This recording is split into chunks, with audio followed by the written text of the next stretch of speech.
Hello everyone, I am Lokesh, working as an assistant professor in Department of Physics, Maharaj Institute of Technology, Mysore.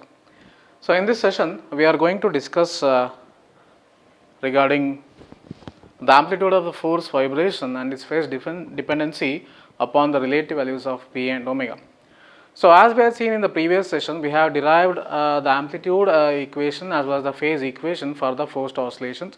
So we had went in and discussed what are forced oscillation, and we had derived a differential equation for forced oscillation also, as well as we have found out the equations for amplitude as well as the phase difference. So we know that the amplitude of the forced oscillation is given by f by m square root of omega square minus p square whole square plus 4b square p square, and the phase of the forced oscillation is given by theta is equal to tan inverse of 2bp divided by omega square minus p square whole square. Now in this session we will see how the amplitude as well as the phase varies depending on the values of the frequency of the applied force and the natural frequency of the oscillating body, where p is the frequency of the applied force and omega is the natural frequency of the oscillating body. So depending upon the variation of the values of p and omega, three cases arises. So we will start with the first case, the case wherein the driven frequency has less value or driven frequency is lower. Driven frequency means the frequency of the applied force is less than the very much less than the frequency of the oscillating body. So what happens? Let us see if the frequency of the applied force is very much less than the frequency of the oscillating body.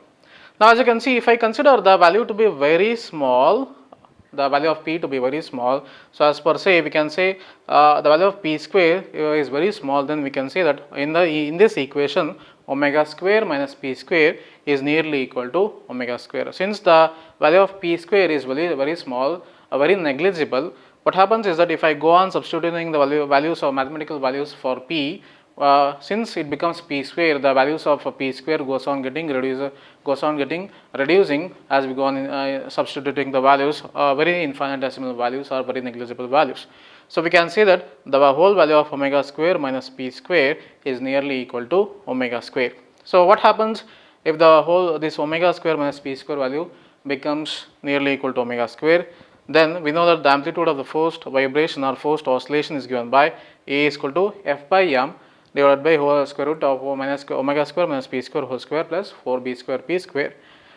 Then if I substitute the value of this omega square in this equation and say p square is very small or value of p is very small, then the amplitude of the forced oscillation is given by f by m divided by the square root of omega square whole square, because this whole value becomes omega square and p square is negligible, this whole value becomes also equal to 0. So it becomes, simplified version becomes A is equal to f by m omega square.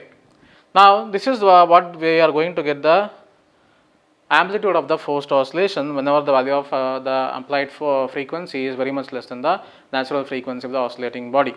So A is equal to f by m omega square. Now let us see what happens to the phase of the forced oscillation.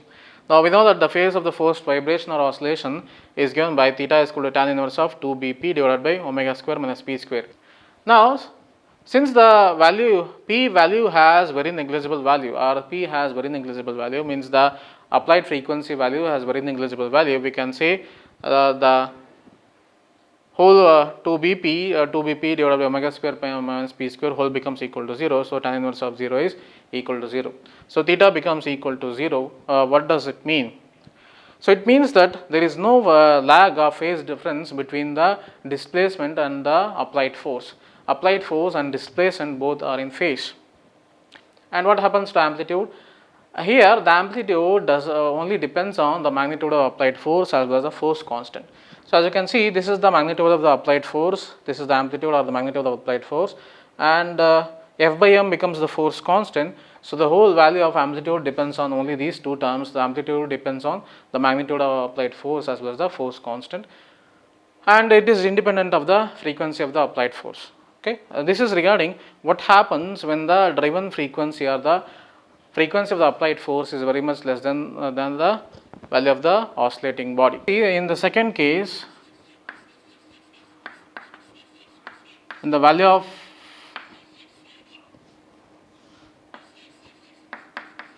driven frequency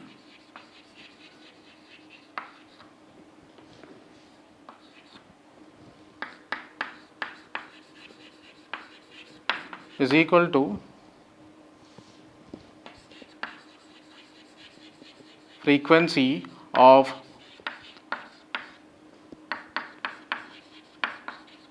oscillating body. So that is P is equal to omega. Now we are seeing in the second case where when the value of the driven frequency, or whenever the driven frequency means the frequency of the applied force is equal to the frequency of the oscillating body, mathematically we can say when P is equal to omega, then what happens to the amplitude? So amplitude, the equation of the amplitude is given by A is equal to F by m whole divided by square root of omega square minus P square whole square plus 4b square P square. Now we are saying that when the value of P becomes equal to omega, means the amplitude of applied driven frequency is equal to the frequency of the oscillating body. So we can write then omega square minus P square is nothing but omega square minus omega square is equal to 0, and so this, therefore we can write A is equal to F by m divided by, we are left the first term becomes equal to 0, we are only left with the second term. This is 4b square omega square square root. So this is nothing but F by m, this is 2b omega whole square square root, the root and square gets cancelled. So F by m divided by 2b omega. Okay. So this is what happens to the amplitude when the value of the driven frequency is equal to the frequency of the oscillating body. The amplitude, the value of omega, the first term in the denominator becomes equal to 0, and the second term we are left with the 4b square omega square. So the final amplitude is given by amplitude A is equal to F by m divided by 2b omega. Now let us see what happens to the phase. So the phase of the oscillating body is given by theta is equal to tan inverse of 2bp divided by omega square minus P square. Now since P is equal to omega, so theta becomes tan inverse of 2b omega divided by omega square minus omega square. So theta is equal to tan inverse of 2b omega divided by 0. Theta is equal to tan inverse of, in 1 by 0 is infinity, theta is equal to pi by 2. Okay. So what does this means? What does the amplitude F by m 2b omega and theta is equal to 0 pi by 2 means? Now as you can see here, the amplitude of the oscillating body is again depending on the value of the applied force. Here the amplitude of the oscillating body, F by m is nothing but the amplitude of applied force divided by the mass. So amplitude of the oscillating body depends on the amplitude of the applied force and inversely depends on the value of B, or the damping factor. And here in the case of the displacement as well as the amplitude of applied frequency, the displacement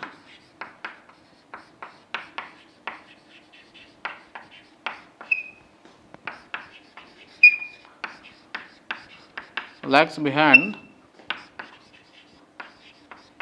the applied force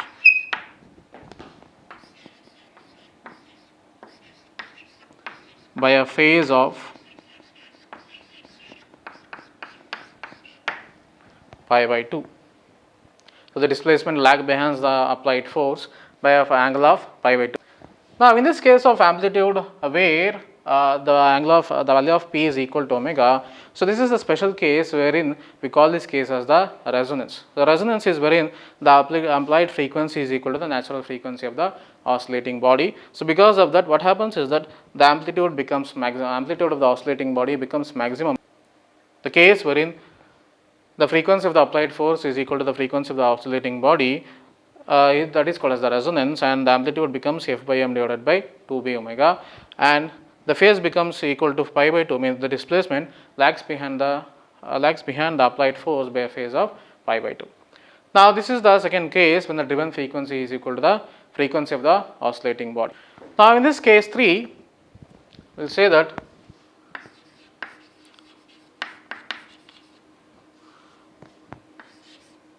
when the value of the driven frequency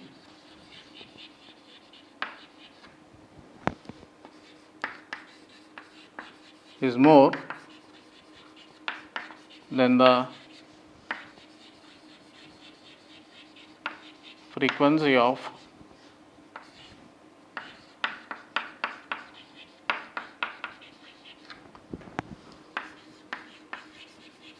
oscillating body, that is the value of p is very much greater than omega. We know that the amplitude A is given by f by m divided by square root omega square minus p square whole square plus 4b square p square, saying that the value of p is very much greater than omega, then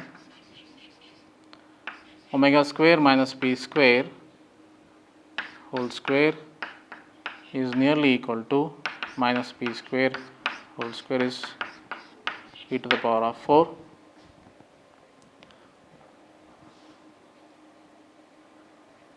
And in the case of the second term 4b square p square, now if we consider the value of p square and b square, here in the first term we got the value of p to b to the power of 4, and here we are comparing the value of 4b square p square to the p to the power of 4. When you compare this value here in this term, the value of the whole value depends on the value of b square, that is the damping factor. So we can say 4b square p square is less than p to the power of 4. So the whole amplitude is given by amplitude A is equal to f by m divided by square root of, we can write A is equal to f by m p square. Now this is the amplitude we are going to get whenever the frequency of the applied force is very much greater than the natural frequency of the oscillating body.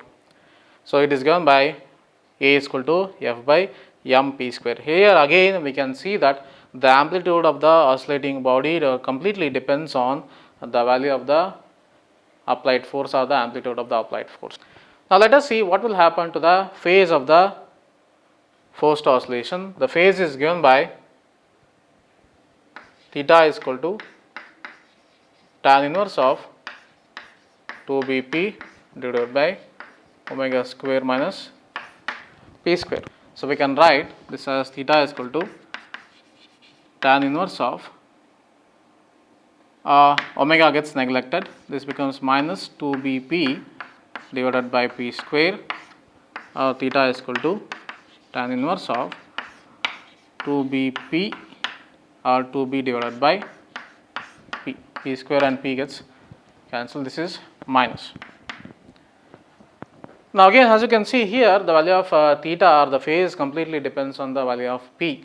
Since the p is having a very greater value, so we can say this as tan inverse of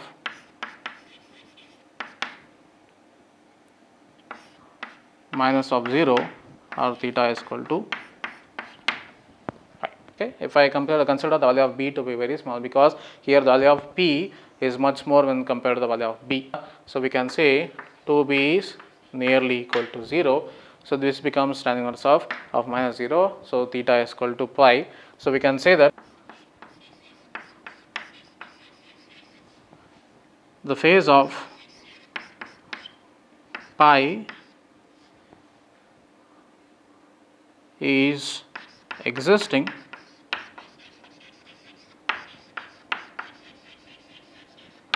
between the applied force and oscillating body. There exists a phase of phi between the applied force as well as the oscillating body, means there is a phase difference of angle of 180 degree between the applied force as well as the oscillating body.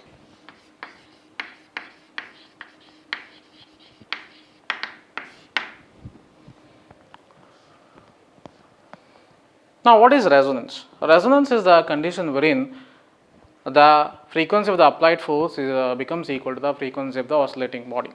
So, such a condition we call it as a resonance. So, what happens when this condition arises, and what happens to the amplitude as well as the phase of the oscillating body when this condition takes place? Now, already we have seen that in the previous case, in the cases where we had discussed when the frequency of the applied force is equal to the frequency of the oscillating body, what happens to the amplitude and what happens to the phase. But here, especially, we are going to discuss what are the conditions which are required for the body to undergo resonance, or what are the conditions which are required for the oscillating body to be in the resonance condition. So, I repeat, resonance is a condition wherein the frequency of the applied force becomes equal to the frequency of the oscillating body.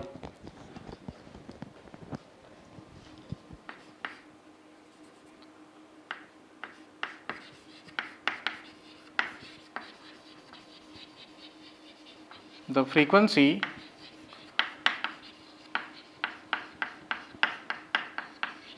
of the applied force is equal to the frequency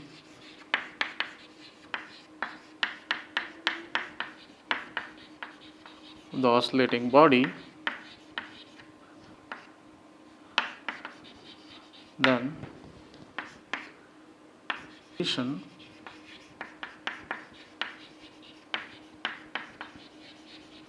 is called resonance. Now, let us see what are the conditions which are needed mathematically in order to get the body to be under resonance. We will consider, we know that the amplitude of the oscillating body is given by f by m divided by square root of omega square minus p square whole square plus 4b square p square, and phase theta is equal to tan inverse of 2bp divided by omega square minus p square whole square.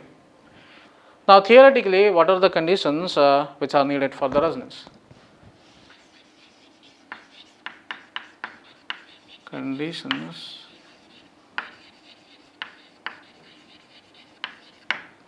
for resonance.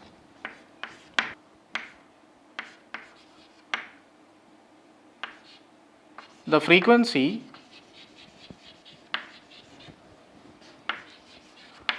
of the applied force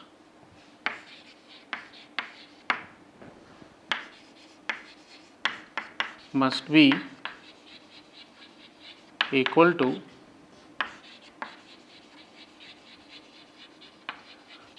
frequency of the oscillating body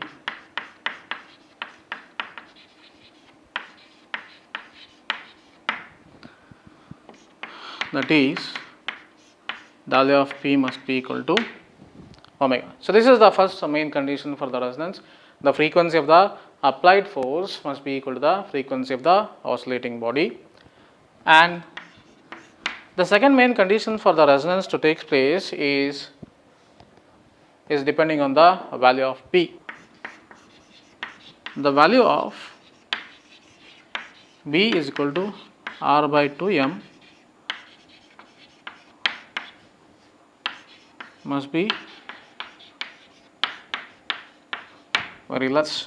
So, these are the two main important conditions for the resonance to take place. Now, in the case of resonance, apart from having the amplitude value as well as the phase value, Here, whenever the resonance takes place, the amplitude of the oscillating body becomes maximum, because since I said the value of B is very negligible here, the value of B should be very much less value. Okay. So, these are the two conditions for the resonance. Now, in the next session, we will see what is the mathematical equations or what is the mathematical expressions which are needed for the resonance to occur. Thank you.